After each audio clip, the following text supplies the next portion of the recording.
See, we want to grow, but we want to stay liked by everybody. I was willing to be my own rescue at the risk of your approval. But most of us aren't like that. We want to be liked.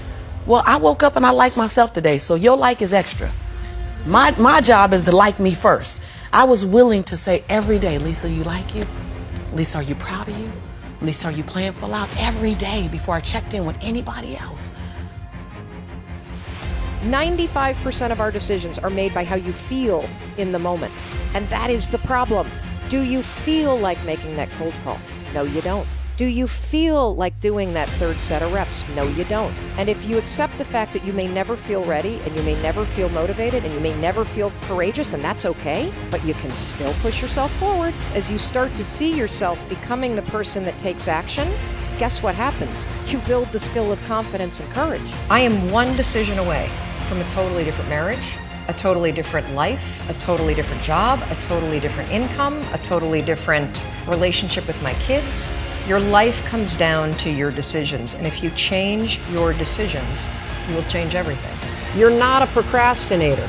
You have a habit of procrastinating. And in the case of procrastination, the trigger is always stress. The only way to break a habit, you guys, is not to deal with the triggers. You're never gonna get rid of the stress in your life, but you can 100% change your pattern of avoiding work. What you're gonna do is you're gonna go, oh, I must be stressed out about something. Then I want you to just work, just for 5 minutes, because your problem isn't working. It's the habit of avoiding. You need to make it a habit to start every fucking day validating yourself, cheering for yourself, because life is a marathon. And this might be a challenging leg where you're like, I'm just gonna throw in the towel. I'm not gonna do that thing. Hell no. If you're standing in front of that mirror, you deserve to feel the support and empowerment and encouragement that you need. You are doing so much every single day that you don't give yourself credit for. When you are struggling and you start thinking about giving up, I want you to remember the power of hope. The belief that something better is always possible if you're willing to work for it and fight for it. Our hope that if we work hard enough and believe in ourselves, then we can be whatever we dream, regardless of the limitations that others may place on us. Turn your wounds into wisdom. You will be wounded many times in your life. You'll make mistakes. Some people will call them failures.